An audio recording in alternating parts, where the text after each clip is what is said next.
What's up, you degenerates? What's going on, guys? Good evening. A little bit of a later stream than usual, but you know how it is. You know how it is. Got a little bit busy today. Not feeling great either. Kind of feeling groggy, little blah. Just feeling a little blah. So I figured, but I still had to get on and see you guys. So here I am. We got some things to cover. So just bear with me for a moment while I get set up here. All right, guys. So listen, as we always do. So the first, I'm dual streaming on both channels right now. So put your questions, comments, and concerns in the chat, and I will get to them. But first, we get through the news. The second half of the stream, we will get to your questions and your altcoin requests. So put everything in the chat, and we will get to it post haste. Okay. Okay, let's go look at some charts first of all, guys. Let's look at the Jasmy chart, see what's going on. And by the way, guys, for all of you guys over on the Patreon, I will be live over there as soon as I'm done here. So there will be I will be live over there tonight. As soon as I'm done wrapping up this live stream, I will be live over on the Patreon. So if you're not on the Patreon, the link is in the chat. You better get over there because I'm going to be live over there next, guys. We're doing a group Zoom call. It's going to be fantastic. Don't want to miss it. All right, let's get into it, guys. Very, very nice daily candle close here for Jasmy, guys. Kind of have a little bit of a red neutral candle going on right now. We wicked back down here. We climbed back up here. Just kind of fighting between the bulls and the bears. Almost a this is what's called, it's almost a spinning top candle. Almost, right? But which is a neutral candle for now. I personally think we're going to have some sort of a little bit of a run to the upside tonight. It just kind of feels like one of those nights, it feels like it. I think Bitcoin's going to make a little bit of a push next week. So altcoins are going to continue to run tonight. Just a little bit of a melt up, nothing crazy. I think maybe Jasmy might, get up over this 3-cent level tonight, close the candle above here, retest it, and then let's freaking go to, let's go to the moon here, guys. So that's kind of what I see going on here. So yeah, anyway, looking okay. Let's go look over at Bitcoin, see what Bitcoin is doing. Just kind of a normal, it's kind of a normal little close here. Nothing bad, nothing good, right? Close right around that 96,350 level-ish. And now we're just kind of ping-ponging here, guys. Like I said, I don't think that this is going to break past 100K until early next week. I think we'll break through there, because the sell wall has been crumbling like crazy over the last, 24 to 48 hours. So I think we will break through there, but it's going to be a kind of a boring sideways action for Bitcoin on the weekend because, everyone's with their families. Nobody's really doing any trading or anything this weekend, right? So that's kind of what I see. And I told you guys that yesterday, that we were probably going to ping pong here until early next week, and then we were going to make that move. So next week, guys, I think next week is going to be pretty face melting, in my opinion. But we'll see what happens, right? We will see what happens. Let's go look across the broader market at the crypto bubbles, see what's going on out there. GFAL's having a nice pump today, 21.3% to the upside. Naka Games, seems like some of the gaming projects are pumping. Gala's pumping. Wagami Games is pumping. Beam, not much on Beam, but it's pumping. GFAL, Naka, what's Miria doing? Miria is it's up 2.5%. Little bit of a pump on the gaming tokens. I don't know why mobile's pumping. I thought they were getting rid of this token.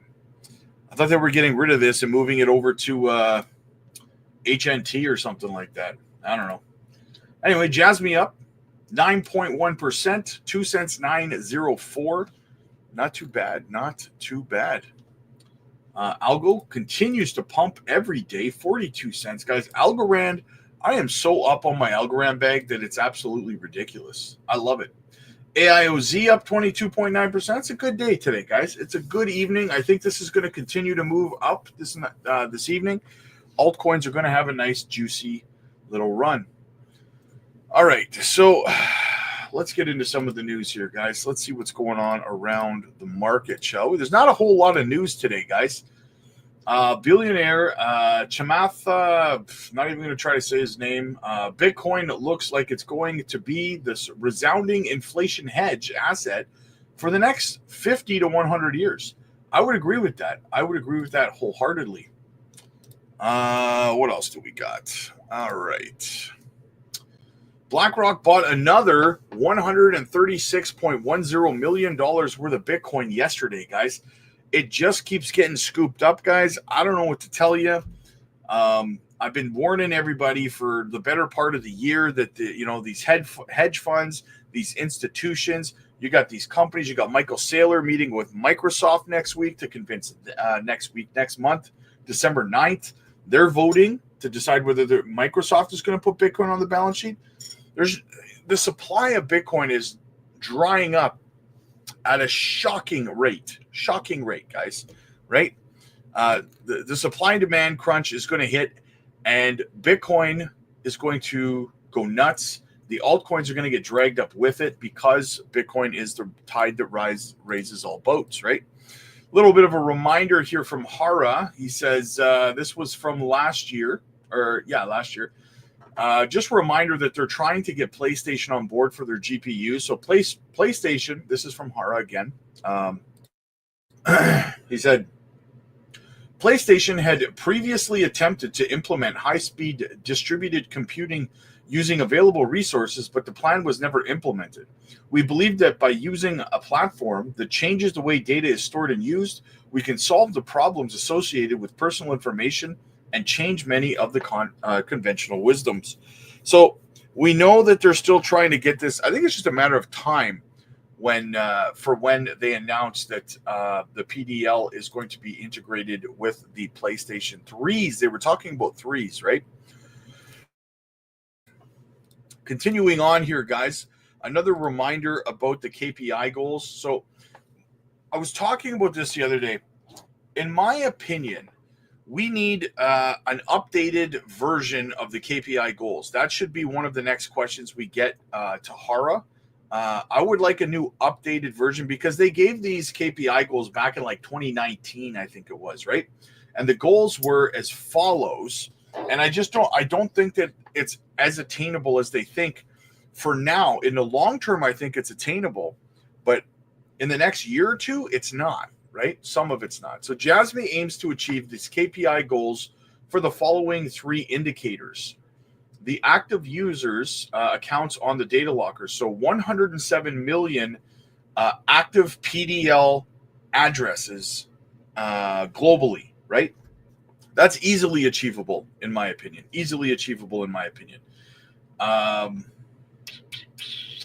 We aim to have 7 million active users in Japan and 100 million overseas. Yes, so globally, I don't think it'd be that hard. It's basically like 107 million wallets, essentially, right? So not that big of a deal. The value of data per capita, so value of data per personal data locker would be $500. So they want 107 million wallets or lockers with a valuation of $500 on average per locker, per individual locker, right? They say, we consider the total amount of revenue that the accumulated data will earn in the future as the data value per person and aim for value of $500, right? And then we move over the PDR, Jasmy's price data value multiplier, 16.7x. So the PDR, we will adopt market capitalization of Jasmy Coin divided by the data value of the platform as our own index, aiming for a 16.7x. So in calculating that, the PDR, so the price data value ratio, 16.17x, Jasmy Coin market capitalization times the Jasmy's market cap, right? So that would be the 16.7 times the market capitalization for total user data value in the platform. So market price times market circulating supply. And just a little reminder here, guys, that they want a 75% circulating supply right? Which is about, I think, about 14 billion tokens in circulation, down from 50. So that's a TVL of about 75%, right? That would be, by their calculations, $17.80. So that is their target, right? Is that attainable in the long run? Yes. Is it attainable in the next 2 years? Not even close. No, we just run out of road. There's not enough time for that to happen before this bull run's over. Then we're going into a bear market. Now, listen, we had a very interesting discussion, guys, over on the Patreon yesterday, and we were discussing Hara's assumption that people will not sell their Jasmy, or for lack of a better word, institutions will not sell their Jasmy because they need it to lock up to be able to acquire data on the Platinum Data Marketplace, which is the PDL, right? So so basically what Har is saying here is that the need for marketing data for big companies, whether it's something like Toyota or Nissan or Taco Bell or Walmart or whomever needs to do the marketing, whichever company is purchasing data to target marketing towards their demographic, they're not going to stop needing to market because it's a bear market. Does that make sense? So what Hara is saying here is that he doesn't think that the value of the Jasmy token will decline as much as the rest of the market during a bear market, because these companies have to lock up Jasmy tokens in the PDL to be able to purchase data, right? So they have to have it. And when they lock it up to purchase data, it's taken out of circulation. So he's assuming that throughout the bear market, Jasmy's ecosystem, Junction, is going to have an extremely high TVL regardless. But I would argue, what he says on paper makes perfect sense, and I agree with his logic. I do. But retail investors are going to sell, right? You're going to have about a 12-month period from the top of the cycle, top of this bull run, to the bottom of the next bear market, where retail investors are going to be gone. And then when we start to get close to the bottom, retail investors will start to come back in and start buying the bottom. And then, like myself, okay, so I'm going to buy the bottom of Jasmy and the bottom of the next bear market. And I'm going to continue buying and continue staking in the Jasmy super wallet through the entire bear market, right? Along with a lot of other retail investors that are going to do stuff like that. But again, there is going to be that 12-month stretch, roughly, give or take a month, where I'm not going to be holding like that because we're on our way down. We're going to spend 12 months crashing to the bottom of a bear market, right? Anyone with any true intelligence in retail is going to be gone from the market at that point in time because liquidity's gone, right? So anyway, I understand Hara's logic in what he's saying. I do agree that institutions will still hold it. Institutions will still lock it up, but I don't agree that retail will. So I don't think that, I think that Jasmy's going to be affected by the bear market harder than Hara thinks that it will, if that makes sense. Hopefully you guys followed me on that little journey I just went on. I'm going to do a separate video talking about it for those who want, a little more detail in it, but hopefully you guys were kind of following what I was saying there. So anyway, let's move on. So guys, are we headed towards altcoin season? Check it out, guys. Looks like we are. It looks like we are, guys. Now, this could take another sharp turn to the downside. Don't get me wrong. If Bitcoin starts going nuts next week, this could take a turn to the downside. But for right now, it looks like we're steering towards altcoin season here, guys. We're up at a 69. That's what she said, right? And to further that, let's go have a look over at the other metrics. Let's go look at the Dixie, and let's go look at the Bitcoin dominance. So the Dixie, you can see the DXY starting to fall, which is great for crypto, right? That's fantastic for Bitcoin and crypto to see that. If it continues, we need to see it continue. I don't want to see I don't want to see a recovery, not even a double top. I don't even want to see a double top. I just don't want to see that. Let's just keep going back. Let's just keep going to the downside here. So All right, and let's go look at Bitcoin dominance here. See, Bitcoin dominance continues to collapse here as well, which is very good for altcoins, right? This is, as long as this continues. Now, don't get me wrong. We have a long way to go down before altcoin season starts, right? I mean, we need to see, before I consider like it to be like real I think Bitcoin dominance needs to be at like 40%, right? That's when we're really going to see altcoins start to go nuts. But for right now, it's looking good for altcoins at this point in time. We'll put it that way, okay? Right now, we're sitting on pretty close to a support level. So I wasn't anticipating altcoin season to kick in until somewhere around the middle of January. But if it kicks in now, then, or in December, then hey, whatever, right? I'll take it. I will take it. Just trying to make some money here. MicroStrategy's Bitcoin buying spree 3-year plan may end in just 4 months.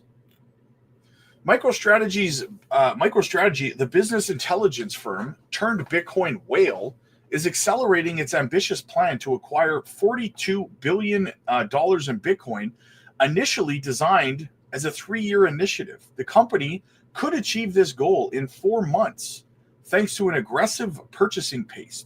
This bold move is set to transform MicroStrategy's financial future, with the company betting big on assets' long-term value.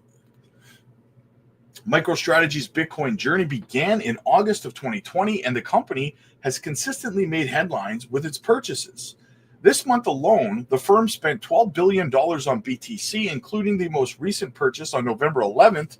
The company purchased 27,200 Bitcoin for $2 billion, followed by another $4.6 billion worth of Bitcoin on November 18th, 5 days ago. The firm acquired another 55,500 Bitcoin for $5.4 billion. These purchases are part of a strategy to consolidate its position as the largest corporate holder of Bitcoin. MicroStrategy follows a plan to acquire more Bitcoin, reflecting the vision of its executive chairman, Michael Saylor. With its latest acquisition, the company's total Bitcoin holdings now stand at 386,700 Bitcoin, valued at nearly $22 billion at the current market price. Crazy. Absolutely crazy. We're not done there, though, guys. We're not done there. MicroStrategy is willing to invest its financial resources in the acquisition of Bitcoin. The company funded one of its latest Bitcoin purchases by leveraging its at-the-market share issuance program to raise the required capital. MicroStrategy sold about 13.6 million shares. MicroStrategy's approach also underscores its firm's belief that it's not just a speculative asset. The firm believes BTC is a transformative financial instrument with the potential to reshape global finance. By accumulating over 380 BTC, the company has positioned Bitcoin as a cornerstone of its treasury reserve strategy. It is treating it as digital gold, a store of value that can withstand inflation and economic uncertainty.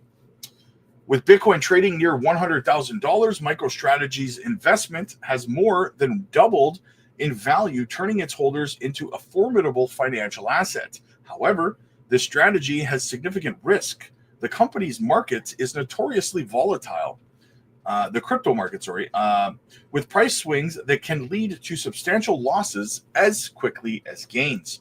Despite the risks, MicroStrategy's bold move have captivated attention.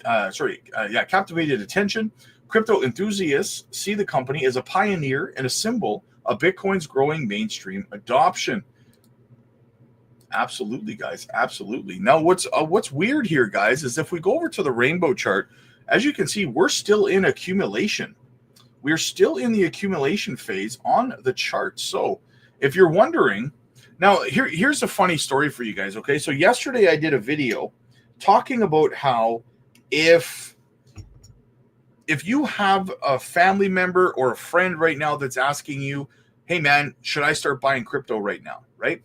I was talking about it and I was saying, you know what? My dad asked me the other day, or maybe 2 weeks ago, whatever, if he should start buying crypto. And we've already started the melt up phase. Like since the bottom, my portfolio has like 10x'd since the bottom of the bear market, right? So, and we're getting ready. We're literally on the brink of altcoin season here. And I'm like, I told him, I said, no, if it was me, like if I was you, I told him I would start DCAing into like a stable coin or something, waiting for the bottom of the next bear market. That way, when you get to the bottom of the bear market coming up, you know, you're not doing your loved ones a favor by telling them to start buying now, because pretty soon they're going to be exit strategy for people, right? So you're not doing them a favor by doing that. And I started getting a couple of morons in the comment section were like, oh, I thought you said that it wasn't altcoin season, but you shouldn't be buying, I shouldn't be buying crypto. I said, what I said was, if there's someone who has zero position in crypto right now that has not been filling a portfolio up for the last couple of years, and they've got $1,000 and they're like, hey man, I got $1,000. What should I buy? Nothing. What are you going to do with $1,000 at this point? What are you going to do? You might 2 or 3. I don't know. There's just as good a chance you'll lose it as you'll make. I don't know. It's not a good time to enter the market is the point. If you already have crypto, it's a good time to continue to DCA. But if you have zero position at this point in time, you're not making life-changing wealth between now and the top of the bull run, right? You're not. You should have been buying. Millionaires in crypto are made in the bottom of bear markets, not at the brink of altcoin season, right? Some people don't understand that, I guess. I don't know, right? So because I got some heat for it. So I guess, I don't know, they know better than me, I guess. I don't know. Maybe they should run their own YouTube channels, right? What else do we got here? We got Larry Fink. Bitcoin is an international asset. It's not based on anyone's currency. It's digitizing gold in many ways. Instead of investing in gold as a hedge against inflation, a hedge against the onerous problems of any one country, or the devaluation of your currency, whatever country you're in. Let's be clear. Bitcoin is an international asset. It's not based on any one currency. And so it can represent an asset that people can play as an alternative. This coming from a man who was fighting Bitcoin just a couple of years ago. Oh, how the tides have turned. All right, Spot Ether ETF surpassed Bitcoin in daily inflows for the first time. The cryptocurrency market witnessed large trading volumes of Ether ETFs on the 29th of November yesterday, spearheaded by BlackRock's iShares Ethereum Trust. The ETF mobilized nearly $250 million per day to become significant in the market.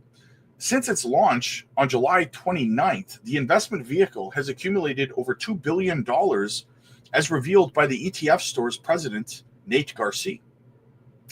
Thus, the Alchemist inflow rise is parallel to Ethereum's stable performance, which currently reached $3,662 for a 1.88% upsurge in the last 24 hours. Analysts suggest that such inflows could absorb selling pressure, creating potential conditions for a price surge in Ethereum. Again, one more indication that we're on the brink of altcoin season. Felix Hartman, founder of Hartman Capital, highlighted the shift in market sentiment, noting that Wall Street has increased its involvement in the Ethereum-based products. This event increased institutional demand for Ethereum and, more generally, an uptick in interest in altcoins in the cryptocurrency space. Currently, Ethereum is back on top of the favored blockchains for Tether transactions, leaving Tron for the first time since August 2022. New USDT issuance on Ethereum platform rose by 9.5% to cross $60 billion this week, while USDT on Tron dropped by 1.5%, touching $58 billion. Maybe it was because he ate a $6 million banana. I don't know. A gradual shift from USDT started on November 21st, and the divergence was ever starker on November 23rd when Tether created $2 billion of USDT on Ethereum and TRX jointly created only $1 billion. The achievement further strengthens Ethereum as a platform for institutional financial activities such as tokenized digital assets of the dollar. However, Tron continues to be preferred with inflationary economy regions, mostly because of its low fees and fast transactions. The total USDT supply was enjoying its record highs of $132 billion due to the overall positive sentiment observed in the crypto market. With the rising activity on Ethereum's blockchain platform and recent court approval of the decentralized finance system, investors' confidence has been boosted, putting Ethereum at the center of developing Bitcoins. So Ethereum starting to gain some traction, guys. Another indicator that altcoin season, she's a coming. She is a coming. All right, what else do we got on the docket here, guys? Cointelegraph, Senator Cynthia Lummis, it's very important that we protect Bitcoin and the people who hold it. The Bitcoin cavalry is coming to Congress to help the hero who's been holding down the fort all by herself. In fact, Bitcoin Magazine features Senator Lummis from Wyoming recently and a post that was talking about the strategic Bitcoin reserve. It said it's a modest proposal, but has huge upside. So let's bring in Republican Senator from Wyoming, Cynthia Lummis. Senator, first and foremost, listen, I know you love that. You look great, by the way, with laser eyes. Let's talk about the Bitcoin Act of 2024, because the most important thing for a lot of people is establishing a strategic Bitcoin reserve. On the other hand, though, some people say, why would we need such a thing? Well, first of all, Charles, I want to compliment you on your newest book. I read it, I loved it, and I recommend it to everybody. Thank you. And among the things you raised, Charles, in your book is the importance of having diversified assets, the importance of having some things that are long-term store of value. And Bitcoin is certainly that. So why Bitcoin would make sense as part of our strategic reserves is that we recognize other long-term stores of value and put them in strategic reserve. We have a gold strategic reserve. We have an oil strategic reserve. I think it is fitting that Bitcoin, now that is really digital gold, be included among our reserve assets. So I'm proposing in the Bitcoin Act that we purchase roughly 200,000 Bitcoin a year just by converting money we already have into Bitcoin and hold them for 20 years. If we did that with, say, 5% of all the Bitcoin that will ever exist, which is roughly 1 million Bitcoin, we could cut our debt in half in 20 years. And in the meantime, we would have an asset that's growing in value while our own dollar is decreasing in value. And thereby, we could shore up the US dollar as the world's reserve currency. What that does is help us protect ourselves against inflation and protect the US dollar on the world stage. So you also have here, so that's the Bitcoin purchase program, proof of reserve system. I want to shoot down to the bottom of the list and come back up, because this is something that it seems really critical. Protect Bitcoin property rights, a firm's rights or of self-custody. Talk to us about this, because this is, I think, an area where a lot of individuals in the retail side are concerned about. It's very important that we protect Bitcoin and people who hold their Bitcoin in individual wallets. We don't want to see this asset become owned only by governments, and certainly don't want to see it controlled by governments, because its great virtue is as freedom money. It is infinitely divisible. It can be used all over the world. It is something that you can send from one person to another at a very low cost and very quickly. Its ability to help bring people out of poverty or into the innovator class and the wealthier class is very exciting. And that's why we want to protect individual property rights in Bitcoin and people's individual wallets. Right. There's a phrase, not your keys, not your coin. Your keys are your ability to access your Bitcoin.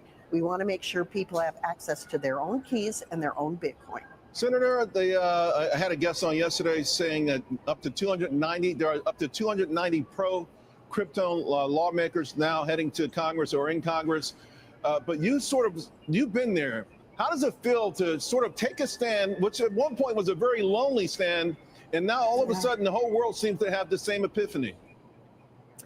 Well, I'm delighted to see people have taken the time to understand more about this asset. I'm delighted to see it become part of the U.S. economy, and I'm thrilled that President Trump identified it as something that we should have the beachhead for in the United States. Because thus far, under the current administration, efforts to regulate it through enforcement actions, through penalties and lawsuits, has driven this industry into the arms of other countries, including the European Union.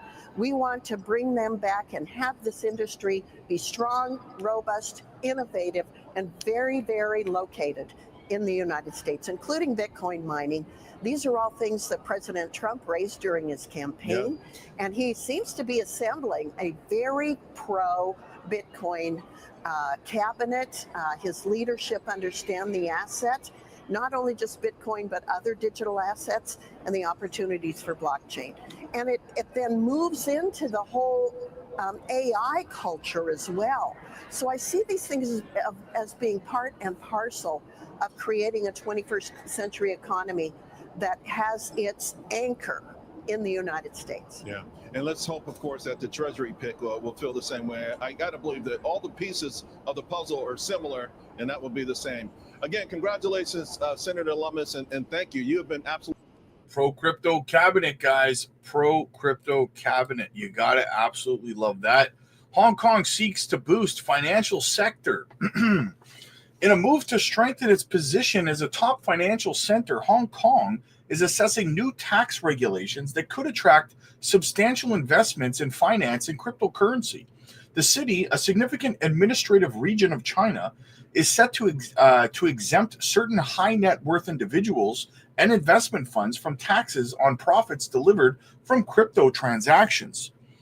The Financial Times reports that the draft proposal includes tax exemptions for private equity funds, hedge funds, and wealthy investors engaged in cryptocurrency profits. Moreover, the scope may extend to other investment types such as private credit, foreign real estate, and carbon credits. This initiative arises as Hong Kong faces stiff competition from Singapore, which is also vying for the title of premier offshore financial hub. The proposed tax policy is designed to draw asset managers who often consider tax structures as a crucial element to their local decisions. These strategies are pivotal in Hong Kong's ambition to solidify its role in the global financial landscape, like the hiccups, particularly in the cryptocurrency sector. With favorable tax conditions, the city could become a preferred choice for many asset managers and investors. So, guys, more freaking adoption. Absolutely crazy. Yes, I want that to be tax friendly.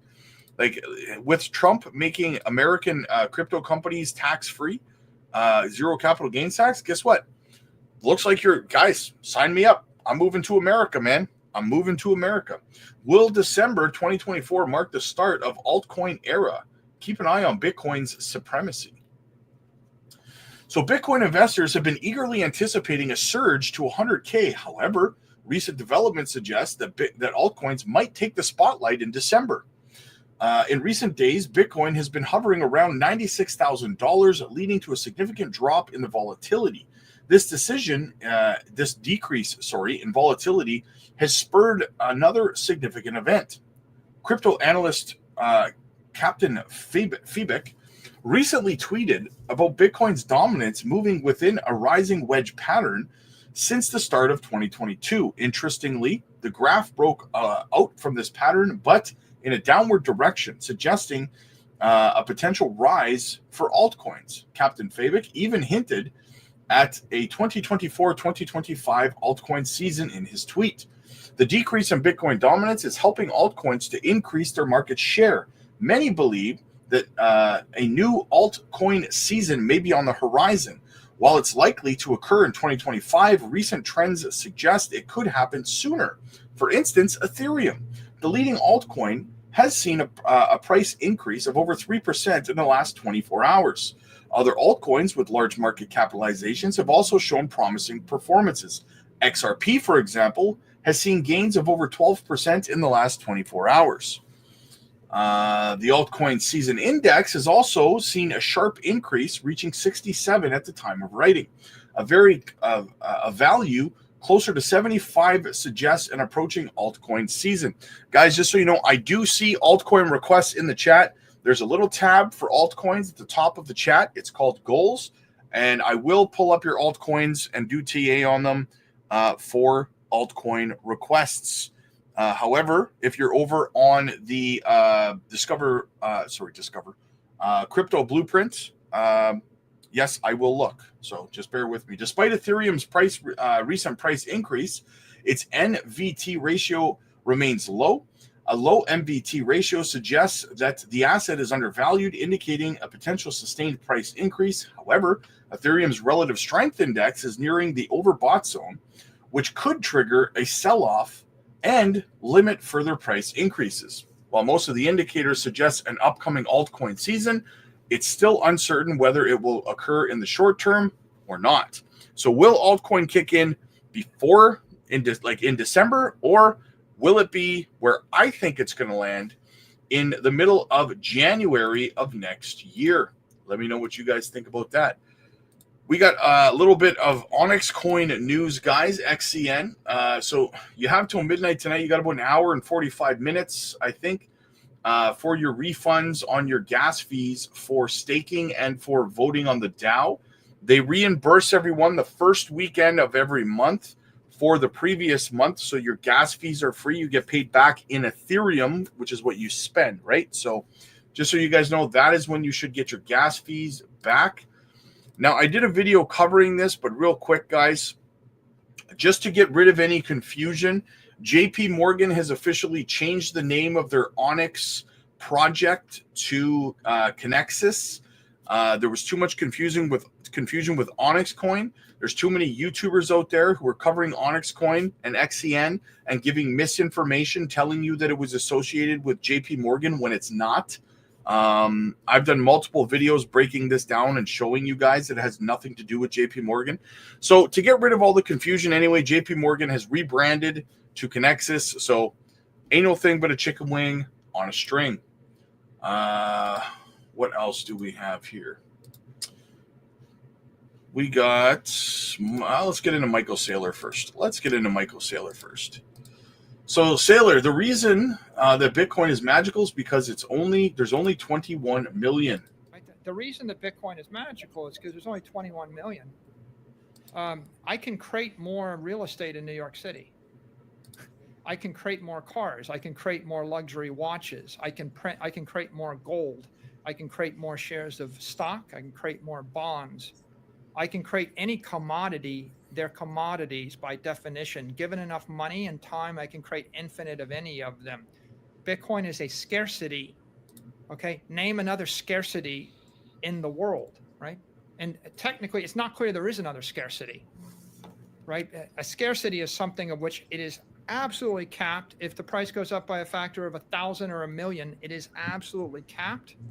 That is not the case with gold, soybeans, silver, stock, bonds, real estate, single-family homes, ships, planes, trains, nothing else. Everything else could be manufactured. And of course, if the price goes up, the incentive to manufacture more will go up, which is why, buying a house isn't necessarily going to be a great store of value in an inflating economy, because you're going to have incentives for someone else to dilute the value of your house. If you do buy a house, better off to buy a house on land than a condo on the 57th floor of a building. And if you do buy it on land, better off to buy it on waterfront property. And if you buy waterfront property, better off to buy it on the beach. And if you buy it on the beach, you're better off to buy it in the most desirable location of affluent, intelligent people for the next 30 I'm years. sure Pat has something to Scarce say about pristine, this. which you had talked about, right? Yeah. You're better to be at scarce pristine or as close as you can. And that's that. And you can do that for 10, 20, 30 years. That's Palm Beach. That's the Hamptons, right? You can figure that out. Now figure it out for 100 years. Hell yeah. Hell yeah. All right. We have a altcoin request by Tola. Flare. Let's have a look at Flare. Yes. By the way, I am very bullish on Flare, just so you know. I absolutely am bullish on Flare. I hold just a little bit of it. We had kind of, well, I hold a little bit of it, but we had a breakout finally here of this. We kind of started developing this pattern, this trend line. We had a break to the upside here. If we zoom in, we retested it briefly, right? So we broke out, we retested it. As you can see, right down here, we had our breakout, our retest, a break to the upside. So what we're doing right now is we're setting those higher lows, right? So we have our higher low there, a higher low. We put a higher low there. So essentially what's happening here is the same thing that's happening with everything else. I don't know if you guys are noticing a pattern with a lot of the charts that I've been looking at, but they're all mirroring what Bitcoin has been doing. Breakout, higher low, breakout, higher low, breakout. Now what's it doing right now? It's setting yet another higher low. They're climbing their way up in preparation for altcoin season, right? We call it a melt up phase. So right now, Flare is well on its way into its melt up phase for sure. Very, very bullish on Flare. Let's go have a look at the. Let's go have a look at it over on CoinGecko, shall we? Yes, I am bullish on Flare. 2 cents right now. Yeah, $1.4 billion market cap. A little over about 50% of the supply in circulation. 15 cents all. Flare's gonna absolutely destroy its all-time high. Absolutely. Flare has the AI tag as well, right? So I don't think it's on here. It's only got its layer 1 tag, but it's associated with AI. I know that Jungle Inc. talks about it a lot in terms of its AI aspect. So yeah, Flare's going to have a fantastic run in my opinion. I wish I held more of it. The Flare that I hold, I actually got for free in an airdrop for holding XRP, right? I got free Flare, I got free Corium, I got free Sologenic, I got free Songbird. But yes, I am mega bullish on Flare. Flare is working its way up into its melt-up phase, so I am bullish. Thank you for the request, Tola. I appreciate you very much. And yes, I am bullish on Flare, my friend. I am very bullish on Flare. All right, guys. So if you have a request for an altcoin, like I said, just copy Tola there. There is a thing at the top of the chat, a tab called Goals, and you can go ahead and participate in that. All right. So Cardano's Charles Hoskinson says Operation Choke Point 2.0 is worse than we think, and it's global. Charles took to X, formerly Twitter, to sound the alarm on the aftermath of Operation Choke Point 2.0, which he claimed has devastated businesses, hurt economies, and crushed innovation worldwide. So many people put their head in the sand for political reasons, saying it's not as bad as the industry made it out to be. Charles wrote, "It is worse and global. So many businesses were harassed, fined, audited, and deplatformed. We warned that the fallout from this crackdown will take years to heal and urged the crypto community to unite, adding, we have a small window of time to get a law passed. Charles's comments were prompted by Binance's chairman, Gabriel Abed, who revealed his own experience of being debanked outside of the United States. Abed recounted his first Citizens Caribbean bank shut down his accounts he'd held for over a decade because he received a Bitcoin-related deposit. Unfrickin' believable. The bank CEO explained that working with crypto companies posed too high a risk to their American correspondent banking relationships. His experience, he said, is not unique. International banks were severing ties with crypto clients to comply with standards set by their U.S. counterparts. This isn't just an American issue, he said, it's global. The crypto community believes it knows who's behind this assault, the Biden administration. Industry leaders accuse the government of reviving the controversial Obama era Operation Choke Point, where under a new guise.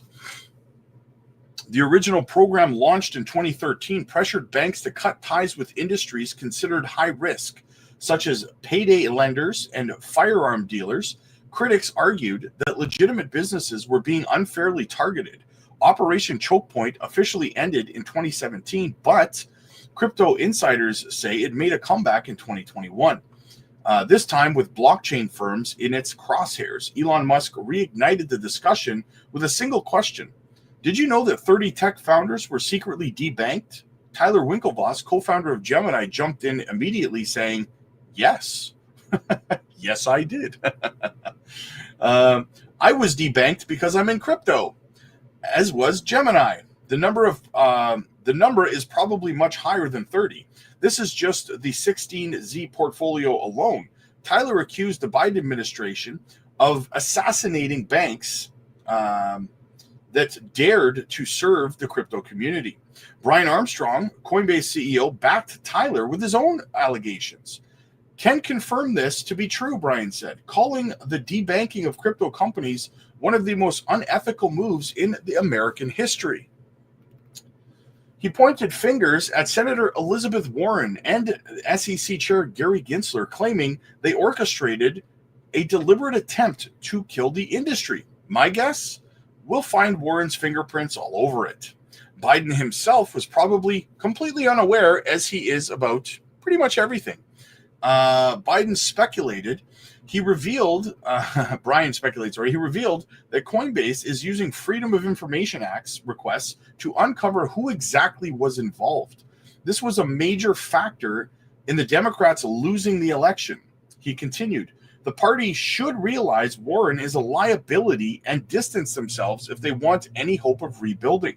Mark Andreessen, the highly respected venture capitalist, appeared on Joe Rogan's podcast to call out what he sees as blatant financial censorship. This is about control, not compliance, Mark said, describing how at least 30 tech founders, himself included, were targeted and debanked for political reasons. He pointed to a broader implications. This goes beyond crypto. This is about freedom. Andrew Torba, founder of Gab, shared his story of relentless account closures. Without a bank account, you can't store cash, run payroll, or pay bills, he said. That's the point. Choke businesses until they die. Andrew said he opened accounts with major banks, credit unions, and even Christian financial institutions, only to be repeatedly shut out. The reason was always the same. Our teams say, we can do this anytime for any reason or no reason at all. According to him, banks have admitted off the record that they're being pressured by the government with threats of audits and regulatory scrutiny. Caitlin Long, CEO of Custodia Bank, has also been vocal about her experience. Long confirmed that her company had been debanked multiple times and is now suing the Federal Reserve. Her case is scheduled for oral arguments on January 21st, just one day after inauguration. Perfect timing. John Deaton, a well-known crypto lawyer and former SEC Senate candidate, called Caitlin's lawsuit arguably the most important fight against unelected bureaucrats and the deep state protecting the banking system status quo. Payment processing veteran Brian Rommel shares these concerns. He described how Operation Choke Point 2.0 has destroyed trust in the financial system.